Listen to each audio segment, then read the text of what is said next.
Hey y'all! Welcome back to the Kenyamoniquev channel. Thank you guys so much for tuning into this particular video. Now, I have discussed that a lot of the topics that we are going to be discussing on my channel is around the area of rediscovering yourself. That is through any type of transitional season that you are experiencing in your life. And so I have a very special guest on my channel with me today that's going to be talking about that very topic. So I want to introduce to you guys and reintroduce to others my sister kenyamoniquev. Yes, we are identical twins if you guys can't see it. We are identical mirror imaged twins. Which is very rare, just so that you are aware. Anyway, we have two other channels. I do want to let you guys know that Kiana has a channel by the name of kenyamoniquev, which is her first and middle name. Obviously, my channel is Kenyamonique. Thank you guys so much again for tuning into this one. And we also share a channel by the name of Vaughn Twins. Or Kiana and Kenya. Yes. So we discuss health-related topics on our Vaughn Twins channel. Yes. And Kiana, tell them what you discuss on your channel. Yeah, so on my channel, I'm discussing lifestyle as well as tips and tricks on how to overcome the feelings of rejection and build your self-confidence. Yes. So we are going to go ahead and get right on into this particular topic. And as you can see from the title of the video, it is rediscovering yourself. So I am just going to go ahead and kick it off. Now, Kiana and I grew up in the same household. We experienced a lot of the same things, but then we also didn't have a lot of the same experiences too, because we are our own individual person, right? So we've gone through different phases and transitions in our lives and responded to them differently. Yeah.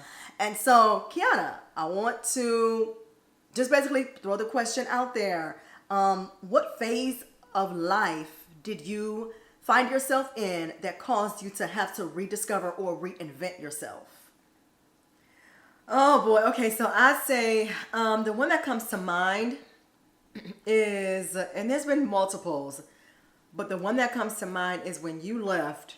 So Kenya and I went to college together, and Kenya moved to another state within like the last, I want to say 6 months of our collegiate studies. Yeah. And I was left feeling alone. Yeah.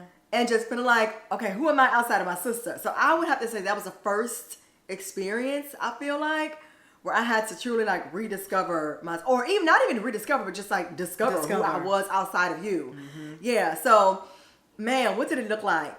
So I got into church real heavy. I was already into church. Kenya and I both were when we were in college. But I got into church even heavier.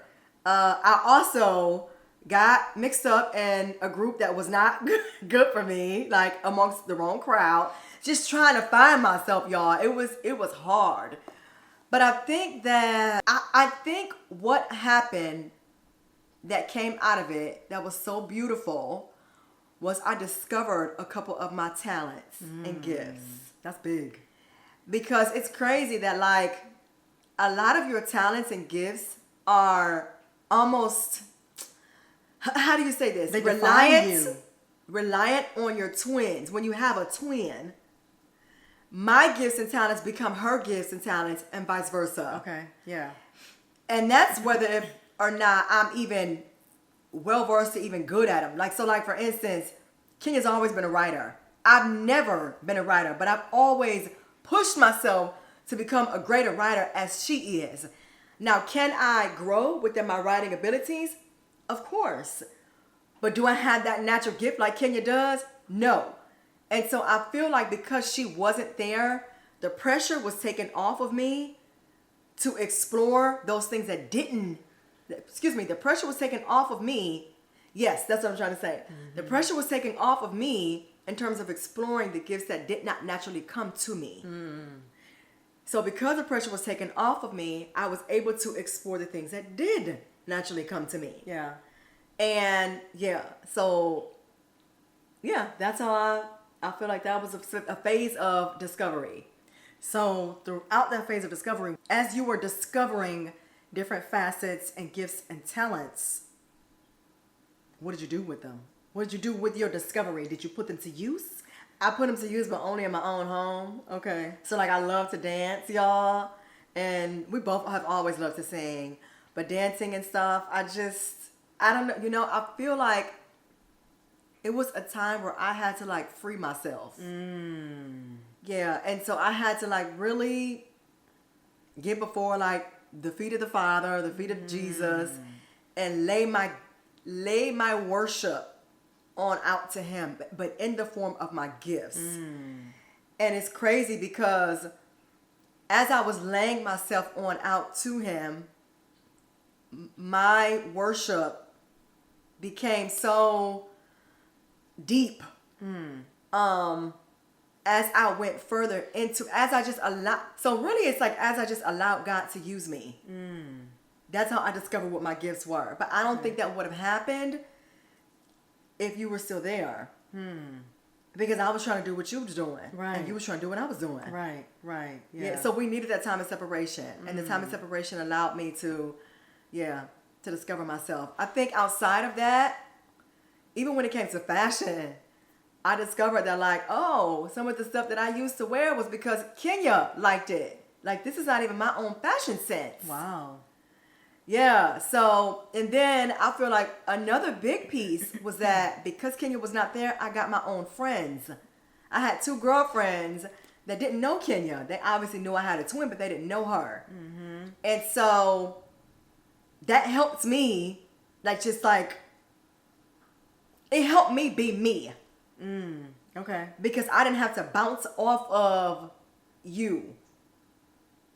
Because Kenya and I have always had the same friend groups. Right. And so Kenya and I have always had our own things to bring to the table with our friend groups. But a lot of times we bounce off of each other. Like I'll maybe take on some of her characteristics. Or she'll take on, like, I'm really, really goofy. Right. So there's times where Kenya will take on that goofy characteristics when naturally Kenya's not goofy. I'm very subdued. She's subdued, but she can also be very effervescent. Yes. Whereas I'm not effervescent, I'm just goofy. Like, you know what I mean? That's true. And so, but we have a tendency to, again, it's that codependency thing, I guess, I don't know. But we have a tendency to take on each other's personalities. Yeah. I didn't have to do that, though, when you moved away. Okay. I was able to fully discover and then embrace who I was. Okay. Yeah. So my follow-up question to you is, what decisions, can you pinpoint decisions that you made as a result of experiencing freedom in your life and settling into who Kiana Monet is as a person? What type of decisions did you make on the other side of that? And how different were they from the decisions that you made when you and I were just kind of learning how to, doing life together. I know what you mean. So if I'm honest, my decisions weren't that different. Okay. And that's because I wasn't removed from us doing life together long enough. Okay. Because so we were apart for 6 months, was it? 6 months. Yeah. So 6 months was just enough time for me to just touch the tip of who I was. You see what I'm saying? And then we ended up back together. Do you feel like that was long enough? Do Do you feel like if you could do it over again, would I have taken longer? yeah. I would have. But I would have taken longer to not just discover who I was in terms of just being apart from you, but I would have done a whole eat, pray, live type thing. Oh, yes. Yeah. So like when Kenya and I were in college, Kenya studied abroad. So that was a time was kinda when like she my was eat, pray, away. love. Yeah. Exactly. Did I say live? I meant love. Yeah. I knew what you meant. So that was a time when not only did she discover who she was outside of me, but then she just discovered, right? Life. Yeah. Just life. So the life thing I did not discover, but the me thing I did, but I only touched the tip of it.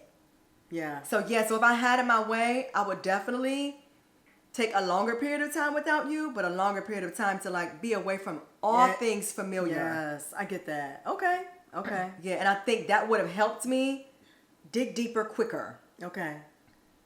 Yeah. So, okay, that's good. That's really good to know.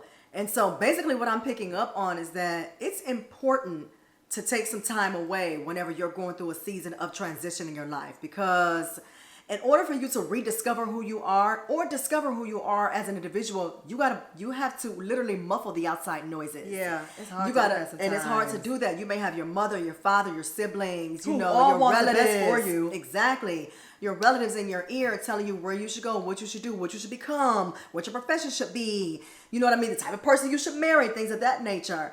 And don't get me wrong, what's instilled in you as a child, if it's good, it Right. should be something that you should seek to maintain Right. as you transition from, you know, adolescent to teenage to adult years, things of that nature. So your morals and your values should not change.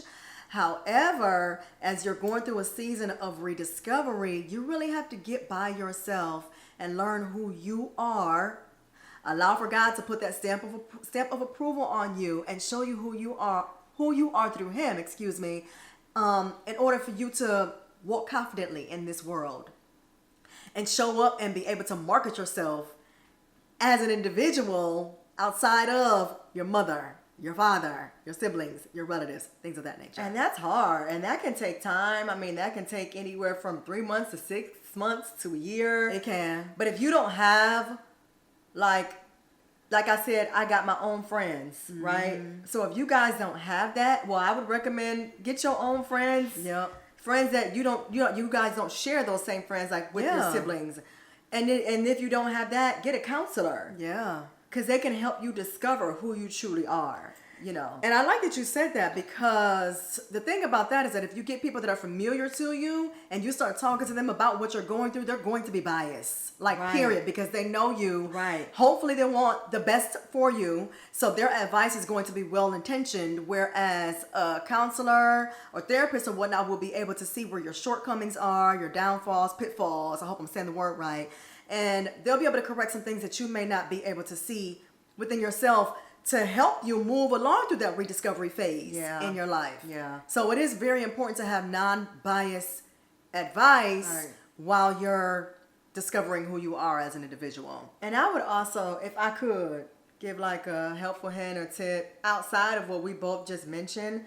Another way of self-discovery is just to get into some things that you normally would not think to do. That's true. So like a pottery class. Yes. Or like for guys, if you've never played basketball, go to the court and play basketball. Or sailboating or get a personal trainer, croquet. Like something that you just never thought that you would you would find yourself doing. Just do it. Just do it. Yeah. Yeah. Because you never know what you're going to end up liking or Yeah. not liking, or how one door would lead to another door and then to another, so on and so forth. You just don't know. So, Another thing that I would actually add to that is hang around other races. oh. And the reason I discovered, Diversity. yes, I discovered so much. Here's the thing, y'all. Each race has things that are very innate and very specific That's true. To that race and that culture. And for me as an individual, what helps me to define who I am, rediscover, redefine, you know, depending on the stage of life that I was in, what helps me to settle into who I am and be proud about who I am was being able to mingle amongst a diverse background of people and watch how they do life, what their customs and cultures were, while still holding on and maintaining mine. And I'm sure it really they helps were me to be also- proud. I'm sure they were also really proud of who they were Who as well they were within their culture. Exactly. Yeah. Yeah. You learn so much, but then also unfortunately, you see some of the dysfunction maybe that your culture deals with. When you see other cultures deal with, for instance, healthy debate, arguments, maybe being pessimistic in life, maybe even the types of foods that you would gravitate towards. You know, other cultures eat different types of delicacies and things of that nature that you may not ever want to experience. Yeah. However, if you get out of your box and experience it, then it's like you just kind of like open up this whole new part of yourself You know, possibilities of different ways that you can look at things. Yeah, exactly. So whereas you dealt with, like Kenya said, arguments, you are, conflict resolution in your household may look completely different than the way that you see your counterparts of diverse backgrounds, the way that they deal with conflict. And you're like, oh wow, that's actually possible. Right. Like, and y'all are still cool. Right. Exactly. Afterwards, like, wow, Yeah. okay, yeah, well. In my household, it was a hard knockout, draw. What is it Right. called? Knockout fight. Knockout, drag out, something like Drag that. out fight, something like that. But not my household. Yeah, it wasn't like that for not, us. Not us. But you as see an that in some example. communities, though. Yeah. So just keep yourself open. Keep yourself open to, like what Kiana said, different types of activities. Challenge yourself. And as you learn how to navigate through this rediscovery phase in your life, challenge yourself to do things that you've never done before. And don't quit at the first opportunity to do it. Continue to do it. Give it a couple tries or whatnot. If you don't like it, you don't like it. That's okay. Right. Move on to the next thing. But the goal basically is to continue to grow. And also understand this. You are never going to remain the same person that you were 10 years ago, 5 years ago, hopefully last year. God's goal for us is that we are always evolving and growing. And so should be a goal for yourself too. Exactly. And so what comes along with that is that we have to reinvent ourselves as we transition through life. So just know that don't get too comfortable, but become comfortable with the uncomfortable. There you go. So that's what I wanted to leave you guys with. Kiana, do you have any lasting words? I think that lasting word was good. Okay. Get comfortable with the uncomfortable. Get comfortable with the uncomfortable. So I want to thank you guys so much for tuning into this particular video. Thank you for having me. Of course. Guys, let me know what y'all think about my sister, Kiana Monet. And make sure that y'all tune into her channel. Again, it is Kiana Monet. I'll have the link down below in the description box. And if you have dealt with having to rediscover yourself or reinvent yourself through different phases or facets in your life, make sure that you also get that conversation started and let me know what you did, tips and tricks that you implemented in order to make that an easier process for yourself. Yeah. So thank you guys so much for tuning into this video. And until next time, y'all. Bye.